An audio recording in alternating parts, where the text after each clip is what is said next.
पर्वत पर से उतर रहा है महाभयानक व्याल।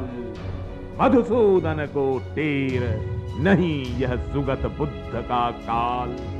वह सुनो भविष्य पुकार रहा, वह दलित देश का त्राता है, सपनों का दृष्टा जयप्रकाश भारत भाग्य विधाता है। यह लाइनें किसी और ने नहीं, राष्ट्र कवि रामधारी सिंह दिनकर ने लोकनायक जयप्रकाश नारायण के लिए कही थी। दिनकर ने ये बातें आजादी के पहले ही जेपी के लिए कह दी थी और शायद गांधी जी के बाद देश में दूसरा सबसे बड़ा नेता इन्हीं को माना जाता है। आज के वक्त की राजनीतिक में इनका बहुत महत्व है। कांग्रेस के अलावा जितनी भी राजनीतिक दल आज के समय में दिखाई देते हैं, या तो वे जयप्रकाश के शागिर्द रहे हैं या फिर उनके ही आंदोलन की उपज है। आज़ादी के आंदोलन से लेकर इंदिरा गांधी के इमरजेंसी वाले अत्याचारों में इनकी महत्वपूर्ण भूमिका रही है।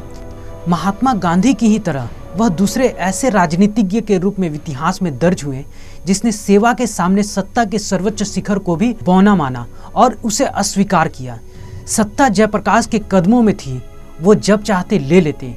उन्होंने सही मायने में सादा जीवन उच्च विचार वाले नियम पर अपनी जिंदगी बिताई। छात्रों और जनता के आंदोलन में जो मुख्य बात उठाई गई थी वो यह थी कि प्रशासनिक और चुनाव संबंधी सुधार किए जाएं, जिससे कि चुनाव सस्ते हों, सही तौर पर प्रतिनिधित्व संभव हो और प्रशासन जनता के निकट आए। अंग्रेजों से लेकर इंदिरा गांधी के सत्ता को नेस्तानाबूद करने वाले लोकनायक का जन्म 11 अक्टूबर 1902 को बिहार के सारण में हुआ था। इनके पिता का नाम श्री देवकी बाबू था, माता फूल रानी देवी थी। इन्होंने अपनी शुरुआती पढ़ाई भारत में करने के बाद ये शिक्षा ग्रहण करने अमेरिका चले गए, लेकिन कहीं ना कहीं देश की मिट्टी और देश प्रेम ने इनको वापस बुला लिया। इसके बाद वे आज़ादी के आंदोलन में कूद गए। गांधी जी के साथ कदम से कदम मिलाकर अंग्रेजों से लड़ाई लड़ी, देश को आज़ाद कराया। फिर वो दौर भी आ गया जब देश में देश से ज़्यादा महत्वपूर्ण देश की प्रधानमंत्री और उनकी महत्वाकांक्षा हो गई थी। जब देश में इंदिरा तेरे सुबह की जय, इंदिरा तेरे शाम की जय, इंदिरा तेरे नाम की जय का नारा हर तरफ गूंज रहा था। देश के लोकतंत्र को सत्ता के दम पर कुचला जा रहा था, आवाज़ों को दबाई जा रही थी, अखबारों को बंद कर दिया गया था, आंदोलनकारियों को जेल में डाला जा रहा था। दरअसल बात हो रही है 1975 की, जब निचली अदालत ने प्रधानमंत्री इंदिरा गांधी पर चुनाव में भ्रष्टाचार का आरोप साबित करते हुए उनकी सांसद की सदस्यता खत्म कर दी थी। उसके बाद जयप्रकाश नारायण ने उनके इस्तीफे की मांग की थी। इसके बदले इंदिरा गांधी ने राष्ट्रीय आपातकाल की घोषणा कर दी और जेपी तथा अन्य विपक्षी नेताओं को गिरफ्तार कर जेल में डाल दिया गया। ये वो दौर था जब जेपी के एक आवाज पर नौजवानों की झुंड सड़कों पर निकल पड़ता था।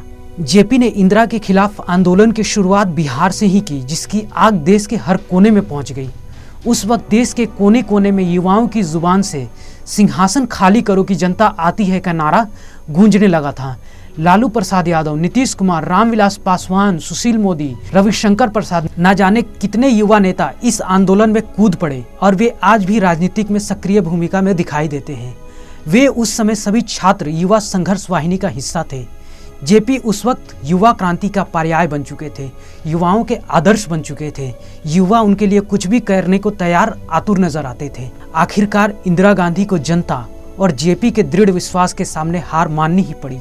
इंदिरा गांधी ने जनवरी 1977 को आपातकाल हटा लिया और इसी संपूर्ण क्रांति आंदोलन के चलते देश को पहली बार गैर कांग्रेसी सरकार मिली। जेपी ने वो काला दिन खत्म कर दिया, लेकिन आज भी हमारा भारत जेपी के सपनों का भारत नहीं बन पाया है।